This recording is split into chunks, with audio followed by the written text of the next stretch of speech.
Do you have any financial advice that you would give your younger self? If you could go 100%. back, what would you do? 100%. So I just actually did a piece on School of Hard Knocks the other day on, I think one of the things I always talk about is investing in stocks and not stuff. We are the greatest consumer society in history. We want what we want when we want it, right? We love to buy stuff, right? We see it, it's all over the place. I mean, e-commerce is just, we are barraged by e-commerce, and there's all these things that we can get instantly. And so whether it's on Instagram, whether it's on Etsy, wherever it may be, we are just barraged by things that go down in value the minute you buy them. So there's a couple parts to the answer to this story, right? Think about all the stuff that you have in your closet that you bought because you had to have it.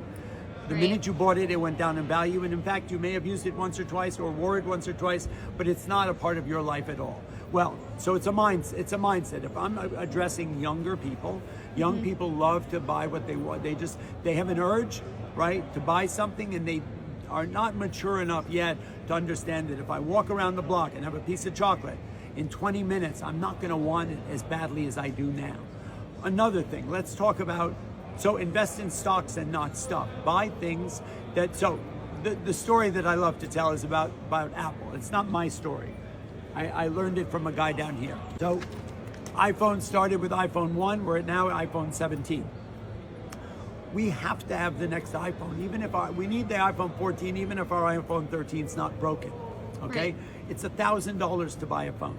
So you think about it, there's a number that's being thrown out there, that if every time a new iPhone came out and I bought it because I had to have it and there was nothing wrong with the phone I had, and instead of buying the next iPhone, I bought 4 shares of Apple stock.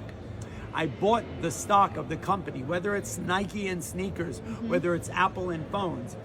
I would now, if I had done it in the beginning, I would probably have a couple thousand shares of Apple instead of a drawer full of 17 phones that have no value whatsoever.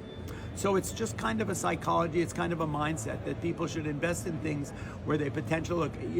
As a younger person, if I had been told, now there's another thing, this is the last part of the answer, is there's a number being floated around that if at the age of 18, the S&P 500, it's a basket of 500 stocks that basically track our lives. It's everything from Shake Shack to Triple M. I mean, it really covers everything that we're involved in, whether it's consumer staples, whether it's tech, whether it's, entertainment, whatever it may be. And you can buy the S&P 500 in a stock, right? The SPY. If at the age of 18, I were to put $250, I heard a birdie say this is not financial advice. If I, at the age of 18, put $250 into the S&P every month until I was 60, passively investing, by the time I was 60, I would have more than $1.3 million. Wow. Think about that. So you don't have to put $250, you can put $50. You can put whatever you can afford. But with dollar cost averaging and putting money into the market, something that's growing a minimum of 10% a year, right, over time, and those are real numbers, $250 a month from the age of 18. Now I know the 60-year-old part's not that sexy, but $1.3 million is sexy, right? And so for a younger person to think about taking some of the disposable income they have, whether cut back on Starbucks, cut back on stuff, cut back on the things we spend money on that are really not that necessary, and put it in, whether it's your drip, whether you want to, the bottom line is, there's going to be a generation of people who, instead of walking around with lots of gold chains and fancy clothing, they're going to walk around with a phone that's got a portfolio that they've been adding to every week, every month, every year, and that it's growing, and that at the age of 60, they're going to have more than $1 million. And that's cool.